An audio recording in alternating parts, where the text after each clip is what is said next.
భారతదేశంలో ఎవరైనా ఉద్యమాలు చేస్తే కేవలం మీ పైన లాఠీ చార్జ్ చేసిర్రు, ఇతర దేశాలల్లో మిమ్మల్ని కాల్చి చంపుతారని చెప్పినటువంటి కొండ విశ్వేశ్వరరెడ్డికి మేము విజ్ఞప్తి చేస్తూ ఉన్నాం.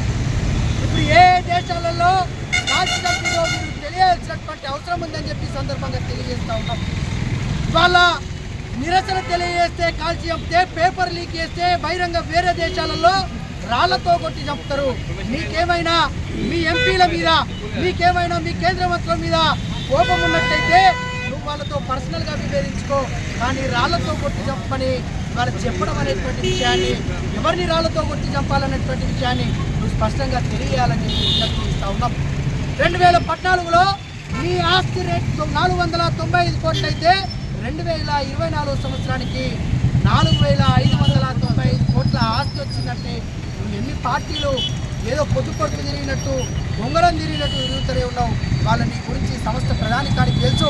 నీ 3 కొడుకులలో ఒక కొడుకు వైద్య విద్యను చేస్తే, ఇంకో కొడుకు బిజినెస్ చేస్తున్నాడు, ఇంకో కొడుకు కార్ రేసింగ్లలో తిరుగుతున్నాడు.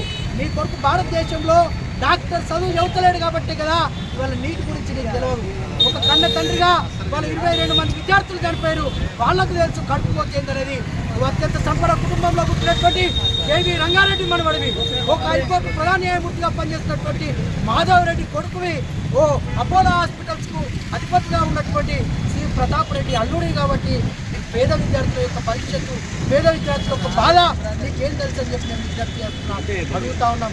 ఇంత దారుణాన్ని కోరుగడుతున్నావు. ఇలా విద్యార్థులను తల్లిదండ్రుల గడుపుకోతను ఆలోచించాల్సినటువంటి విఘ్నత కలిగినటువంటి ఎంపీ అనుకున్నాం.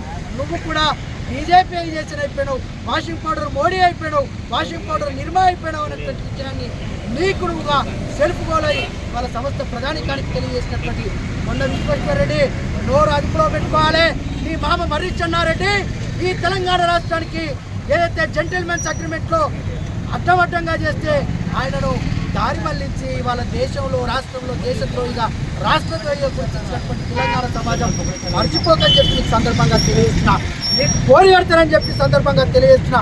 కాబట్టి ఐక్య విద్యార్థి కార్యాచరణలో భాగంగా వాళ్ళ యూఎస్ఎఫ్ఐ కానీ, ఎన్ఎస్సిఐ కానీ, భారతీయ విద్యార్థి మోర్చా కానీ మేము తీవ్రంగా మీకు డిమాండ్ చేస్తాను.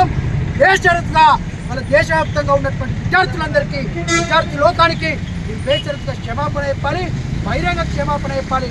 లేని పక్షాన ఎక్కడ దిష్టి బొమ్మని వాళ్ళ ఆర్మూరులో తలయబెట్టడం, లేని పక్షాన ఈ శవయాత్ర చేసి పునః ప్రయాణం చేస్తామని చెప్పి ఈ సందర్భంగా తెలియజేస్తూ, మీరు మేము చెప్పినటువంటి డిమాండ్లకు తలొగ్గి బేషరతుగా క్షమాపణ ఇవ్వకపోతే భవిష్యత్తులో మీ మీద కోరి కడతామని చెప్పి సందర్భంగా తెలియజేస్తూ, ఐక్య విద్యార్థుల ఐక్యత వర్ధిల్లాలని చెప్పి సందర్భంగా తెలియజేసి సెలవు తీసుకుంటాం.